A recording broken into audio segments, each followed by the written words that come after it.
l'invité de la matinale. KTO Radio. On fait une pause au monastère ce matin. Depuis 2018, le service Jeunes et Vocations de la Conférence des évêques de France invite les jeunes pros à prendre un temps de ressourcement pendant l'Avent ou pendant le Carême.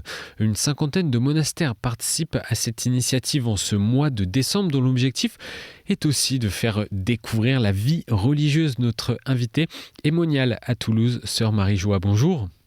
Bonjour. Merci d'être avec nous. Je vous introduis à nos auditeurs qui nous écoutent en ce jeudi matin. Vous êtes religieuse Clarisse au monastère Sainte-Claire, donc à Toulouse. 56 ans que vous êtes à Sainte-Claire, monastère qui participe à cette édition de pause au monastère. Je voudrais que l'on précise d'emblée le concept de cette pause au monastère. Comment ça se passe ? On s'inscrit, on vient passer 1, 2, 3 jours dans un monastère près de chez soi ? Alors, c'est pour une journée. C'est pour une journée, D'accord. Ça commence le matin à 7h et chacun vient comme il veut. Voilà. Et puis après, il y a toute la journée est rythmée par notre propre vie, c'est-à-dire les temps de prière, les temps de rencontre entre nous.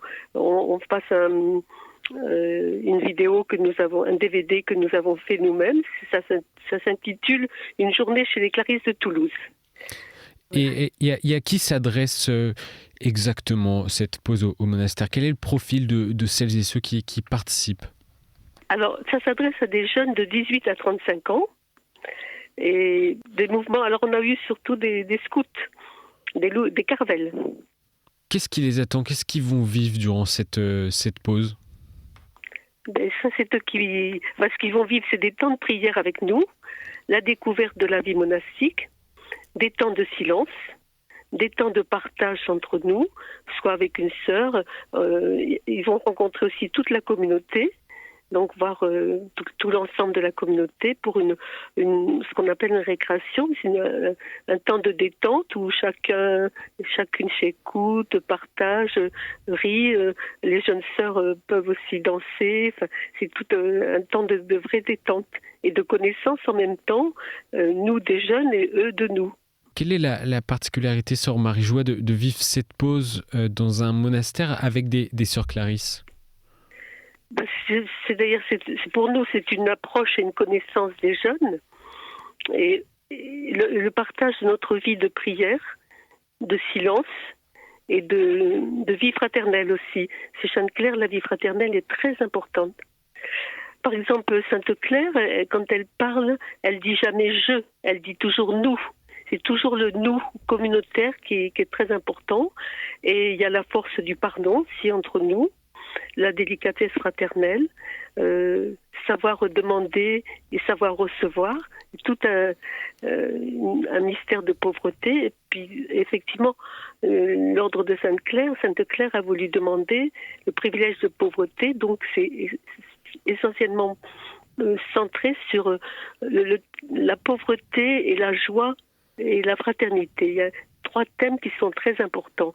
Et la pauvreté vue comme désappropriation de sa propre volonté, c'est pas tellement le côté matériel est important, mais c'est surtout une désappropriation de soi.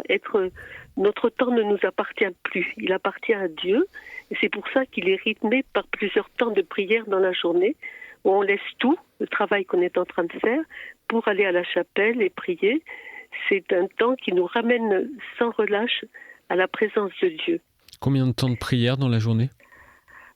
On dit un peu les 3-8, c'est-à-dire que 8 heures de travail à peu près, 8 heures de repos et 8 heures de prière, parce que nous prions aussi la nuit.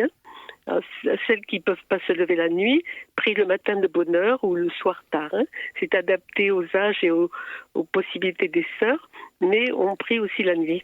Il y a l'adoration du Saint-Sacrement la nuit, où on est en contact avec le monde entier, la souffrance du monde, qui est là très présente. Un temps de prière la nuit que ne vont pas vivre vraisemblablement ces jeunes pour cette pause au monastère. Sœur Marie-Joie, pourquoi vivre une pause durant l'Avent ou durant le Carême ? C'est un temps liturgique de conversion aussi ? Je pense que le temps de l'Avent est justement un temps d'attente, de prière plus intense, de préparation vraiment à vivre le mystère de l'incarnation. Donc les évêques ont choisi ce temps où on essaie d'avoir davantage de temps de silence et de prière. Pour toute l'Église, c'est pareil pour le carême. Et l'Avent est un temps très important parce que le mystère de l'incarnation est vraiment le mystère des mystères. Enfin, vraiment, donc c'est pour eux, ils ont choisi ce temps qui me paraît très bien pour justement approfondir notre foi, approfondir notre relation au Christ, parce que tout est là. Et c'est un fait, il y a un nombre de plus en plus important ces dernières années de retraites spirituelles dans des monastères, notamment chez les jeunes, chez les 18-30 ans. Comment vous, plus personnellement, Sœur Marie-Joie, vous percevez ce besoin de souffler des jeunes ? Je trouve que c'est un besoin qui est inspiré de l'Esprit du Seigneur, et je pense que c'est en fonction d'une vie très très difficile qu'ils ont, très bousculés, qu'ils ont besoin de plus en plus de ces temps de pause, de ces temps de silence pour se revenir au Christ, revenir à leur cœur finalement. Et ça, c'est très important. Et à Toulouse, il y a au moins 2 paroisses universitaires où les jeunes se retrouvent et mettent en commun leur foi, leurs questions, leur désir de bien, de vivre, donner un sens à leur vie. C'est ça. Et qu'est-ce qu'apporte le cadre et la présence, le soutien des moines, des moniales, ici des sœurs Clarisses dans le cadre d'une retraite ? Je pense que pour les jeunes, je pense que c'est important de savoir qu'on prie pour eux et qu'ils existent et qu'on est attentif à leur cheminement, à leurs questions. Et pour eux, c'est de se donner un sens à leur vie. Et puis de voir que des femmes on avait toutes des professions, plus ou moins, on a tout laissé pour justement se consacrer totalement à la prière, à l'écoute de la parole de Dieu. C'est quelque chose qui les marque, et surtout la fidélité. Beaucoup ont des parents divorcés, donc c'est quelque chose qui les marque beaucoup, cette fidélité jusqu'au bout. Et c'est Dieu qui est fidèle. Et vous, avec 56 ans de présence au monastère Sainte-Claire à Toulouse, vous m'expliquez avant l'interview que ça les marquait particulièrement, cette fidélité ? Oui, beaucoup. La fidélité, vraiment, c'est quelque chose. Puis 55 ans, c'est énorme pour eux, parce que tout va tellement vite que vraiment, ils ont du mal à réaliser, quoi. Surtout quand on leur dit qu'en fait, plus on avance dans la vie, plus c'est beau. Sœur Marie-Joie avec nous pour parler de l'opération Pause au monastère en ce mois de décembre. Est-ce que c'est aussi un moyen de faire découvrir ce qu'est la vie monastique ? Je pense, parce que ils connaissent pas les jeunes, ils connaissent pas trop. Même des gens qui habitent dans notre rue depuis des années ne savent même pas qu'on est là. Donc c'était vraiment un moyen de vivre qu'on est des femmes comme les autres, et que on vit nos luttes, nos joies, et que on est ouverte à leur vie. Et je pense que ça peut faire découvrir une vie de prière, une vie de silence, et une vie qui a basé son bonheur sur la suite du Christ. Je pense. Et est-ce que vous leur parlez parfois aux personnes qui viennent en retraite de l'engagement dans la vie religieuse ? Oui, quand on sent qu'il y a une recherche, oui, on en parle. On la laisse poser des questions, mais on en parle. Eux-mêmes posent des questions. Comment vous faites pour vivre ensemble si longtemps ? Pourquoi vous êtes là ? Beaucoup nous demandent le cheminement de notre vocation. Pourquoi cet intérêt, cette curiosité, ces questions au fond ? Qu'est-ce que ça dit ? Ça dit qu'il y a un vide dans le cœur des gens. Des jeunes, il y a un vide qu'ils veulent combler par quelque chose de fort, par quelque chose qui donne un sens à leur vie. Moi, je pense qu'il y a ce côté-là. Et puis, il y a l'esprit qui continue d'agir et qui qui parle au cœur de ces jeunes, hein, et qui ont besoin de quelque chose de solide, quelque chose de fort, quelque chose qui emplisse leur vie d'un sens beau, grand.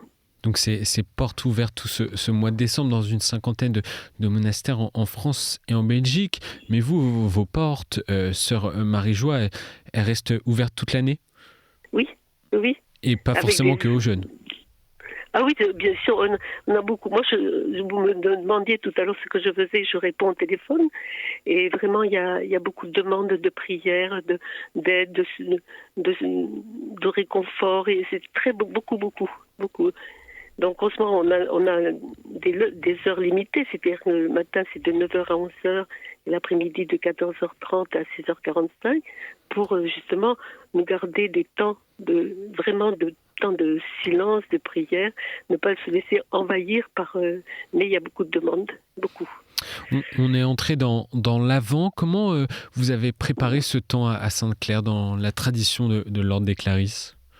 Alors, on prend davantage de silence. Donc, tous les jours, sauf le vendredi, on a une récréation. Là, on a enlevé un temps de partage communautaire pour avoir davantage de silence, être plus attentive aussi à la charité entre nous, c'est-à-dire essayer de nous parler toujours gentiment, d'être attentive aux besoins de chacune, et surtout de nous appuyer encore davantage sur la parole de Dieu, qui est vraiment très belle pendant tout le temps de l'Avent, où chaque jour pour la messe, il y a des textes très très beaux.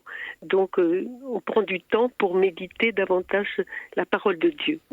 Est-ce qu'il y a eu une attitude du cœur de Sainte-Claire ou peut-être de Saint-François qui peut nous aider, qui peut aider les auditeurs qui nous écoutent à vivre l'Avent ?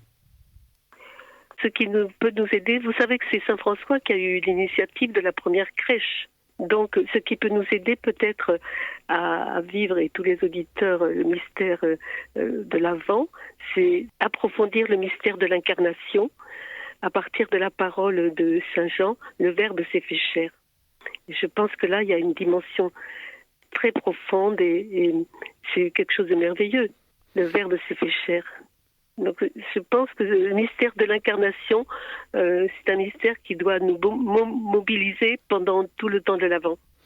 Merci, sœur Marie-Joie, pour cette parole aussi sur l'attitude du cœur à avoir et d'avoir ouvert les portes aussi du monastère Sainte-Claire à Toulouse. Bon temps de l'Avent à vous et bon accueil des jeunes qui viendront découvrir votre vie.